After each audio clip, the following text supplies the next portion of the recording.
आदित्य अपनी झोपड़ी के अंदर अपनी बीमार दादी के पास बैठा हुआ था। उसकी दादी बहुत तेजी से खांस रही थी।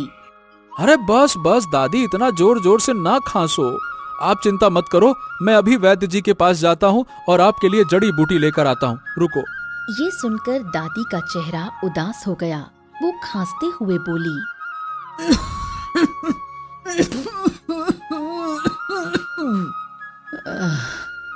अरे बेटा, और मेरा कितना इलाज कराएगा? मेरा इलाज कराते कराते तू साहूकार का कर्जदार हो गया है, जो रोज अपनी किस्त मांगने के लिए यहाँ आता है और तुझे अपमानित करके चला जाता है। बचपन में तेरे माँ बाप भी गुजर गए और तू अनाथ हो गया। 10 वर्ष की उम्र से तू अपनी बूढ़ी दादी का ख्याल रखने लगा। दादी की बातें सुनकर आदित्य की आंखों में आंसू आ गए। दादी, मुझे गांव वाले अनाथ कहते हैं, लेकिन आपके होते हुए मैंने कभी अपने आप को अनाथ नहीं समझा। मैं अभी आता हूँ दादी। इतना बोलकर आदित्य उठ खड़ा हुआ और सीधा वैद्य की झोपड़ी की ओर चल पड़ा।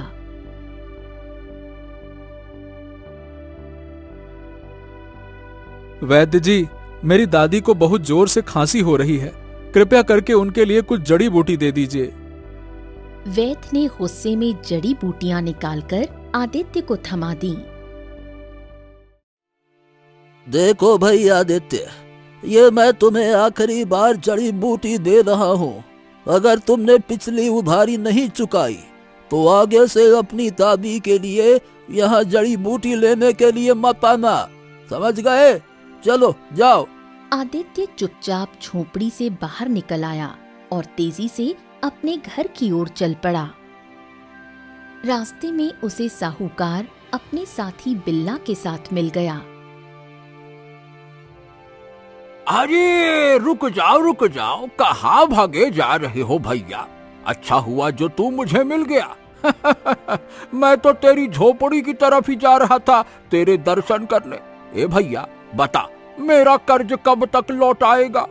साहूकार जी, मुझे कुछ और मोहलत दे दीजिए, मैं जल्द ही चुका दूंगा। चल ठीक है, मैं तुझे 10 दिन का समय देता हूँ। अगर 10 दिन के अंदर तूने मेरा कर्ज ब्याज सहित नहीं लौटाया तो अपनी झोपड़ी खाली कर देना। मैं तेरी झोपड़ी बेचकर अपना सारा कर्ज वसूल कर लूंगा। तुझसे बड़ा मूर्ख नहीं देखा रे बेवकूफ कहीं का। ससुरा, अपनी बूढ़ी दादी के लिए तूने जमींदार से इतना कर्जा ले लिया कि तेरी झोपड़ी भी जाने वाली है। अरे वो दादी है ही कितने दिन की मेहमान, एक न एक दिन तो जाएगी। अरे कर्जा लेकर खुद बेवकूफ बन गया। ये कहकर बिल्ला और साहूकार हंसते हुए चले गए। आदित्य आंखों में आंसू लिए अपने घर लौट आया। आदित्य ने जड़ी बूटियां पीसकर दादी को खिलाईं। आप चिंता मत कीजिए दादी, आप ठीक हो जाएंगी, मत कीजिए चिंता। जड़ी बूटी खाने के बाद दादी को थोड़ा आराम मिला। वो रोते हुए बोली, भगवान हर किसी को तेरे जैसा पोता दे। मैं मुखिया जी के पास जाता हूँ, शायद कोई काम मिल जाए तो आज शाम के खाने का भी इंतजाम हो जाएगा। मैं जाता हूँ।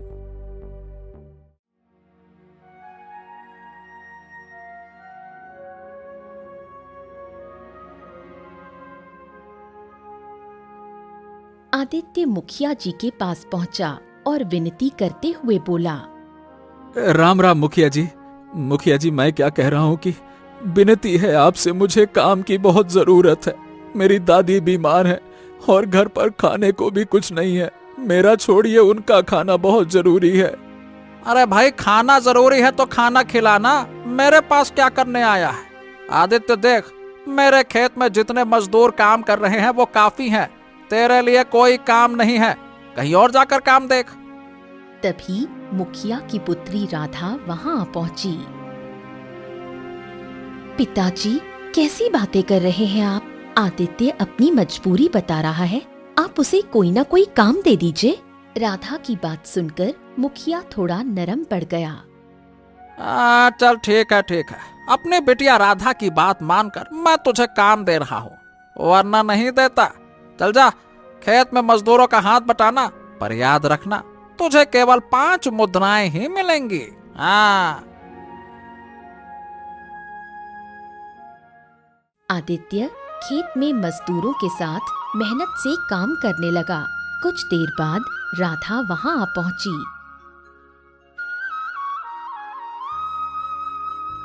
मैंने सुना है कि जमींदार ने तुम्हें बीच गांव में बहुत सुनाया और अपमानित किया। हाँ राधा, उसने मुझे 10 दिन का समय दिया है। तो क्या तुम 10 दिन के अंदर उसकी रकम चुका दोगे? क्या बताऊं, यही सोच सोच कर तो मेरा भी दिमाग खराब हो गया है।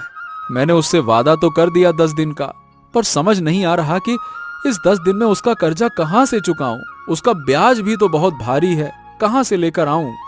अगर तुम चाहो तो मैं पिताजी से बात करके देखती हूँ, शायद वो तुम्हारी मदद कर सके। अरे नहीं नहीं नहीं राधा, तुम्हारे कहने पर उन्होंने मुझे खेत में काम दे दिया, बस यही बहुत है। शाम को आदित्य मुखिया के घर पर पहुंचा। मुखिया ने उसे 5 मुद्राएं दे दी। आदित्य चुपचाप 5 मुद्राएं लेकर बाजार से कुछ खाने पीने का सामान लेने निकल पड़ा। तभी उसकी नजर जमींदार के साथी बिल्ला पर पड़ी, जिसके हाथ में एक पिंजरा था। उस पिंजरे के अंदर एक तोता था, जिसके शरीर से रक्त बह रहा था। ओहो, अरे देखो तो सही, इस तोते के शरीर से खून बह रहा है। अरे हाँ बह रहा है, तो तुझे इतनी काहे तकलीफ हो रही है? ये तोता तेरा भाई लगता है क्या? अरे नहीं नहीं, भाई नहीं लगता, लेकिन भाई इंसानियत भी तो कोई चीज होती है ना। ये सुनकर बिल्ला जोर से हंस पड़ा।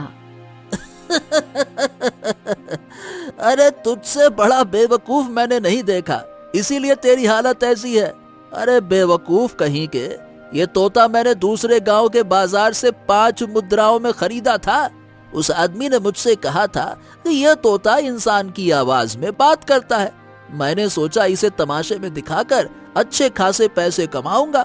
हाँ, पर जब से इसे लाया हूँ इसने एक बार भी इंसानी आवाज में बात ही नहीं की है।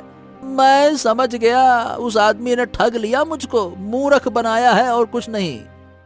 अरे वो सब तो ठीक है, पर इसके शरीर से खून क्यों बह रहा है वो बताओ। क्योंकि जब जब मुझे वो बात याद आती है ना कि मैं मूर्ख बन गया, मैं इसको पीटता हूँ, ऐसा पेलता हूँ इसको कि लेकिन ससुरा फिर भी नहीं बोलता।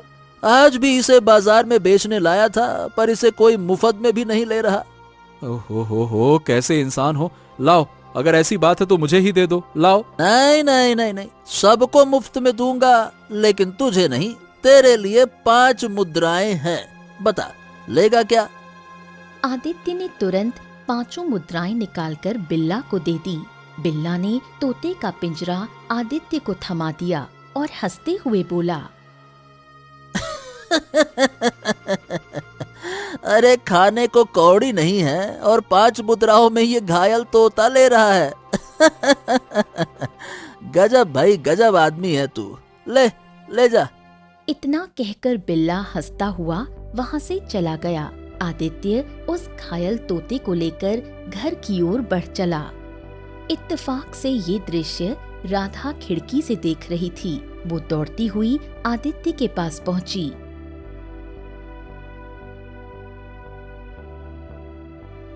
आदित्य, ये क्या? तुमने कितनी मेहनत से 5 मुद्राएं कमाई थी और तुमने उन 5 मुद्राओं से इस तोते को खरीद लिया। ये तो और क्या करता राधा, इसकी हालत मुझसे नहीं देखी गई। बेचारा दर्द में कराह रहा था।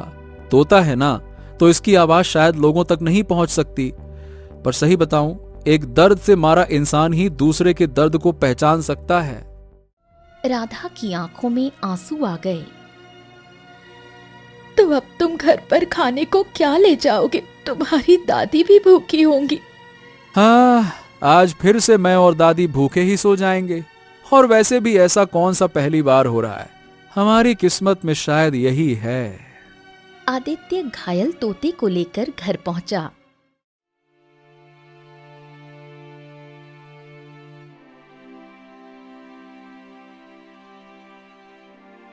जहां उसकी बूढ़ी दादी भूख और प्यास से तड़पती हुई उसका इंतजार कर रही थी। अरे आदित्य, ये तोता तू कहाँ से उठा लाया? आदित्य ने पूरी घटना दादी को सुनाई। अब आप ही बताइए दादी, क्या मैंने सही किया या गलत किया, बताइए।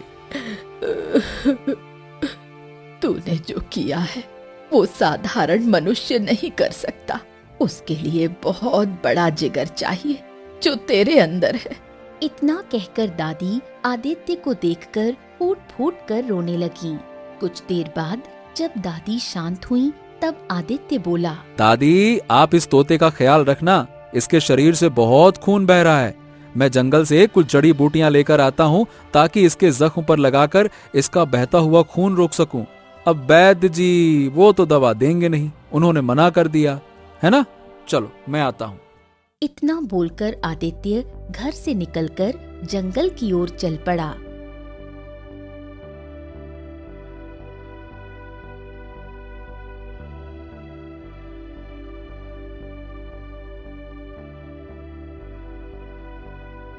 जंगल से जड़ी बूटियां लाकर उसने उन्हें पीसकर तोते के शरीर पर लगाना शुरू किया।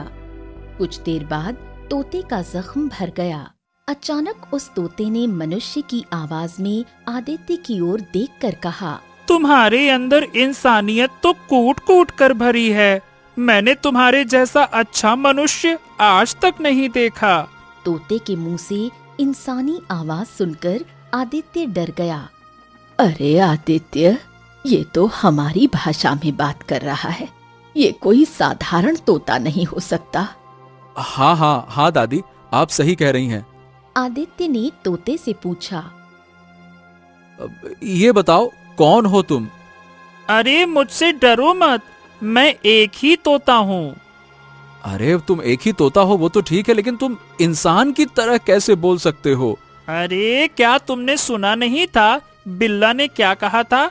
मेरे पहले मालिक ने उसे यही कहकर बेचा था कि मैं मनुष्य की भाषा में बात करता हूँ, लेकिन मैं हमेशा उसी इंसान के सामने बोलता हूँ जिसके अंदर इंसानियत हो। आदित्य चौंक गया। क्या है कि मेरे पहले मालिक के अंदर इंसानियत थी, लेकिन जब मैंने उन्हें ये रहस्य बताया तो कुछ दिनों बाद उनके मन में लालच आ गया और तब से मैंने फिर बोलना बंद कर दिया। रहस्य बताया? कैसा रहस्य? खजाने का। ये सुनकर आदित्य दादी की ओर देखने लगा। खजाना? कैसा खजाना? खजाना कैसा होता है? क्या तुम खजाने के बारे में नहीं जानते क्या? आदित्य गहरी सोच में डूब गया। उसके मन में और उसकी दादी के मन में डर कम हो चुका था। शायद भगवान ने तेरे अच्छे पुण्य के बदले तुझे ये तोता भेंट स्वरूप भेजा है। मेरा मन कहता है ये तोता सत्य बोल रहा है। दादी माँ सही कह रही हैं। दादी माँ कभी झूठ नहीं बोलती। हो तो ये बताओ, क्या तुम सच में खजाने का पता जानते हो? हाँ, और मैं केवल तुम्हें ही उस खजाने तक पहुंचाऊंगा, क्योंकि तुम सच्चे मनुष्य हो, लालच से मुक्त, ईर्ष्या से दूर, और केवल वही उस खजाने तक पहुंच सकता है। ये सुनकर आदित्य खुश हो गया। अच्छा, तो फिर तुम मुझे कब उस खजाने तक पहुंचाओगे? वैसे भी मेरे ऊपर बहुत सारा कर्जा है। कल सुबह ही तुम मेरे साथ चलना, मैं तुम्हें पहुंचा दूंगा। आदित्य के चेहरे पर खुशी साफ झलक रही थी। तभी उसके कानों में राधा की आवाज टकराई। हे भगवान, ये मैं क्या सुन रही हूँ? आदित्य जैसे ही पलट कर देखता है तो पीछे राधा खाने की थाली लिए खड़ी थी। राधा, तुम कब आई? आदित्य, मैं तो तुम्हारे और तुम्हारी दादी के लिए कुछ भोजन लेकर आई थी, लेकिन मैंने देखा कि तुम तोते से बात कर रहे थे और तोता बिल्कुल मनुष्य की भाषा बोल रहा था। मैंने तुम्हारे और तोते के बीच की सारी बातें सुन ली। अरे डरो डरो नहीं राधा, ये तोता सच बोल रहा है। कहीं कोई राक्षस या पिशाच तो इस तोते के रूप में नहीं है? नहीं राधा, मेरे बाल धूप में सफेद नहीं हुए। मेरा मन कहता है कि ये तोता सत्य बोल रहा है। दादी की बात सुनकर राधा के मन का डर कम हो गया। वो थाली आदित्य के सामने रख देती है। ये लो आदित्य, मैं तुम्हारे और तुम्हारी दादी के लिए कुछ खाने को लेकर आई थी। और हाँ, एक बात बताना भूल गई। जब मैं खाना लेकर तुम्हारे घर आई थी तब मैंने झोपड़ी के पीछे बिल्ला को देखा। वो झोपड़ी के सुराख से बाहर से न जाने क्या देख रहा था, पता नहीं। मुझे लगता है कि तुम्हारे और तोते के बीच की बातचीत बिल्ला ने सुन ली होगी। ये सुनकर आदित्य चौंक गया।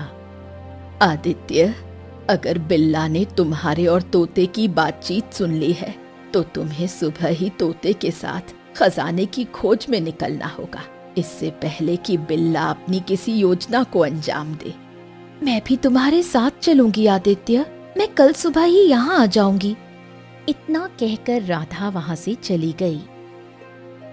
राधा का शक सही निकला। बिल्ला ने सच में आदित्य और तोते के बीच की बातचीत सुन ली थी। वो दौड़ते हुए साहूकार की हवेली पहुंचा और सारी घटना उसे बताई। अरे मूर्ख कहीं के, तूने उस खजाने की चाबी को उस मूर्ख आदित्य के हवाले कर दिया, नालायक कहीं का। अब साहूकार जी, मुझे क्या पता था कि वो तोता इतना बड़ा रहस्य जानता है। अगर पता होता तो क्या मैं उसे सिर्फ 5 मुद्रा में बेचता? क्या मेरी अकल मारी गई थी? अकल ही मारी गई है तेरी। अच्छा ये बता, अगर तुझे पता होता तो तू उसे कितने में बेचता? कम से कम 500 मुद्राओं में। साहूकार ने तुरंत एक और चांटा बिल्ला के गाल पर जड़ दिया। ससुरे मूर्ख कहीं के, तुझे उसे बेचना ही नहीं चाहिए था। वाकई में तेरी अकल मारी गई है। अरे खजाने का मतलब जानता है? खजाना वो होता है जिस पर पीढ़ियां बैठकर खाती हैं। अब ये बात तो मेरे दिमाग में आई ही नहीं साहूकार जी। अब क्या होगा? अरे होगा क्या? तोता जब तक तेरे पास था चुप रहा, उसने कुछ नहीं बोला। वो केवल आदित्य के सामने ही बोला। अगर हम उसे पकड़ भी लें तो क्या भरोसा कि वो हमारे सामने भी कुछ बोलेगा। साहूकार की चालाकी अब अपनी असलियत पर उतर आई। तो बेहतर यही होगा कि आदित्य को शक ना हो कि मैं और तू इस रहस्य को जान गए हैं। मेरी बात सुन, कल सुबह जब वो तोते के साथ खजाने की खोज में निकलेगा तो हम दोनों चुपके से उसका पीछा करेंगे, और जब वो दोनों खजाने तक पहुंच जाएंगे तो फिर करना क्या है?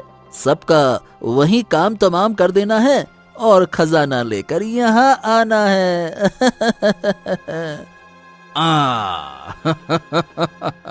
अब की तूने अकलमंदी की बात।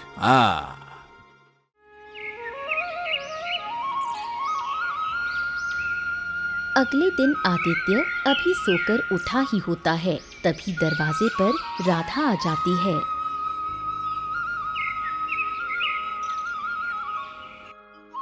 राधा, तुम इतनी सुबह सुबह?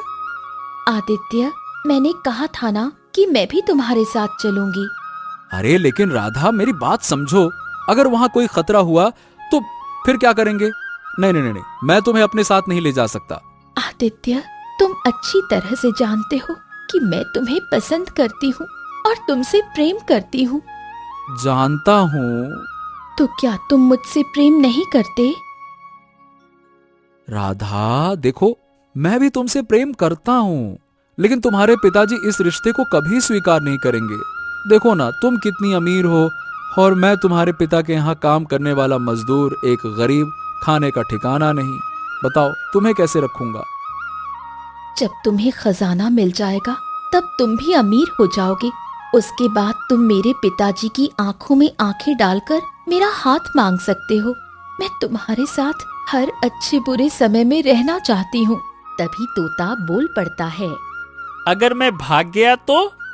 कोई बात नहीं, आजाद होना हर प्राणी का अधिकार है। तुम जरूरत से ज्यादा ही अच्छे हो आदित्य। अब बस ऐसे ही मेरी तारीफ करते रहोगे या चलोगे भी? चलो। हाँ, ठीक है, चलो।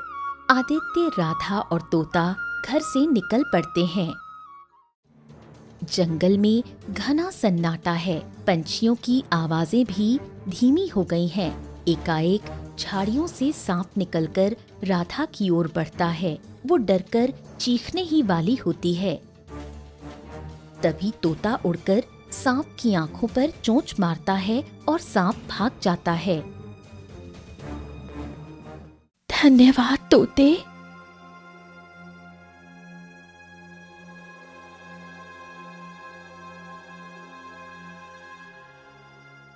कुछ ही दूरी पर एक विशाल पेड़ गिरने ही वाला था। पेड़ की जड़ें तेज आवाज से टूट रही होती हैं। तोता तुरंत चिल्लाता है, आदित्य, दाईं ओर भागो। आदित्य और राधा तेजी से दाईं ओर भागते हैं। पेड़ उनके पीछे गिरता है। बाल बाल बचते हैं।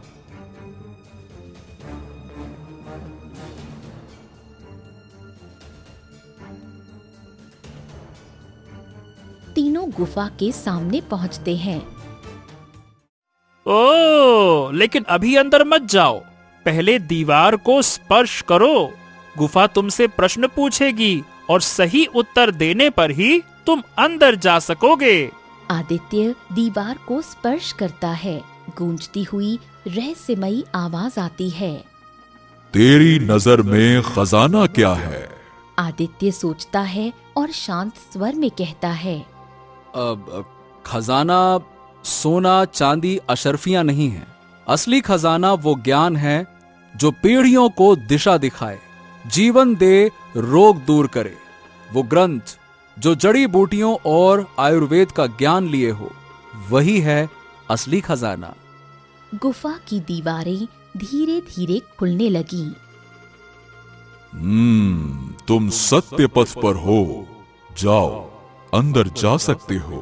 तीनों अंदर जाने लगते हैं। पीछे से तेज आवाज आती है, रुक जा आदित्य, रुक जा, इतनी भी क्या जल्दी है? आदित्य और राधा पीछे मुड़कर देखते हैं। साहूकार और बिल्ला तलवारें लिए खड़े हैं। तुझे क्या लगा कि खजाना तू ले जाएगा और हम मूर्खों की तरह देखते रहेंगे? बेटे, हमने तेरी और तोते की हर बात सुन ली है। हम पीछा करते हुए यहाँ तक आ गए। अब बता क्या करेगा? तोता शांत स्वर में बात करता है, चलो, हम सबको पहले अंदर जाना चाहिए। खजाना पहले देख लो, फिर जो जिसे उचित लगे वो ले सकता है। साहूकार और बिल्ला एक दूसरे की तरफ देखते हैं और फिर सहमत हो जाते हैं। गुफा के अंदर चारों ओर प्राचीन ग्रंथ फैले हैं। सोना चांदी नहीं है। ओ, ये तो प्राचीन ग्रंथ हैं। यही तो है असली खजाना। ये जड़ी बूटियों, आयुर्वेद और जीवन के गूढ़ ज्ञान से भरे ग्रंथ हैं। साहूकार और बिल्ला क्रोधित हो गए।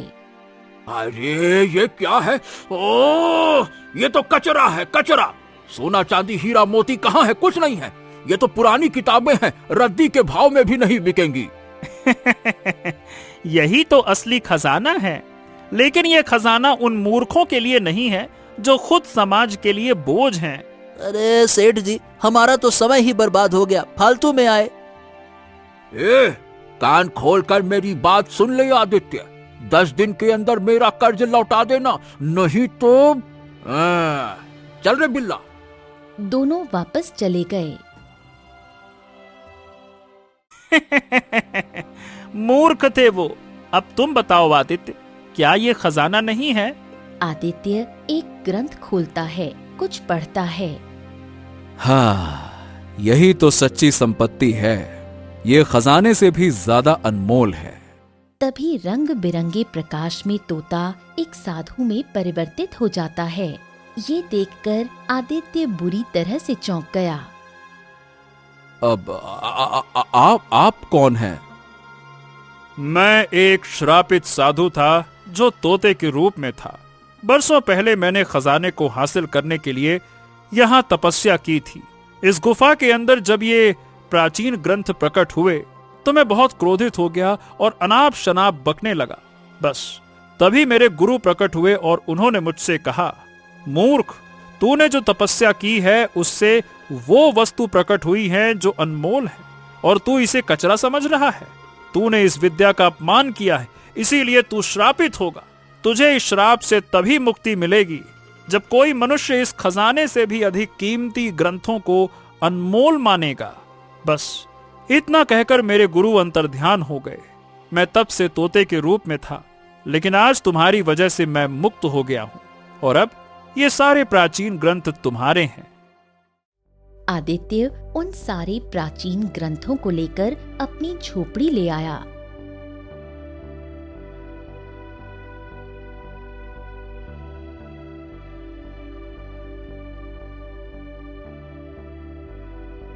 और सारी घटना अपनी दादी को बताई। तूने बिल्कुल सही फैसला किया है आदित्य। जो तू लाया है वो बहुत अनमोल है। आदित्य उसी दिन से उन किताबों का गहरा अध्ययन करने लगा। कुछ दिन बाद आदित्य को खबर मिली कि राजा विक्रम की पुत्री राजकुमारी चंद्रलेखा बहुत बीमार है। आदित्य तुरंत कुछ जड़ी बूटियां लेकर महल पहुंचा। महाराज, इन जड़ी बूटियों से आपकी पुत्री का इलाज हो सकता है। अरे मूर्ख कहीं के, बड़े बड़े वैद्य और विद्वान भी मेरी पुत्री को ठीक नहीं कर पाए, और तू मामूली जड़ी बूटियों से उसे ठीक करने का दावा करता है? कौन है तू? महाराज, कृपया करके मुझ पर विश्वास कीजिए। जैसे ही ये जड़ी बूटी दी जाएंगी, आपकी पुत्री स्वस्थ हो जाएगी। राजा विक्रम के कहने पर जैसे ही वो जड़ी बूटी राजकुमारी को दी गई, वो रंग बिरंगी किरणों से घिरकर पूर्णतः स्वस्थ हो गई। हाँ, आखिरकार ये कैसे संभव हुआ? आदित्य ने सारी घटना राजा विक्रम को बताई। हमें तुम पर गर्व है आदित्य। आज से तुम इस राज्य के राज वैद्य घोषित होते हो। इतना कहकर राजा विक्रम ने आदित्य को बहुत सारी स्वर्ण मुद्राएं भेंट की। आदित्य अपने गांव लौटा और साहूकार के मुंह पर उसका कर्जा मार दिया। फिर अपनी दादी का इलाज करवाया।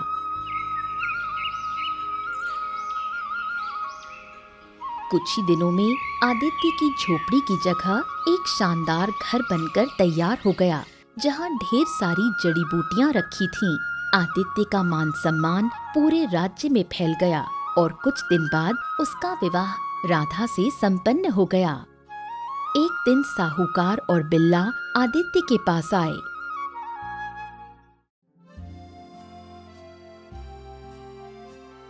देखो आदित्य, मुझे अपनी गलती का एहसास हो गया है।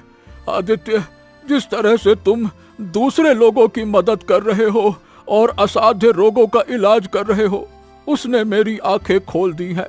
तुमने जो हासिल किया वाकई में वही है असली खजाना, क्योंकि मनुष्य का असली खजाना उसका स्वास्थ्य होता है। हाँ, मुझको भी क्षमा कर दो आदित्य। आदित्य मुस्कुराया और दोनों को माफ कर दिया। इस प्रकार वो खजाना जो सभी को सोने चांदी की चमक में दिख रहा था, असल में ज्ञान, सेवा और स्वास्थ्य का खजाना निकला। यही था असली खजाना।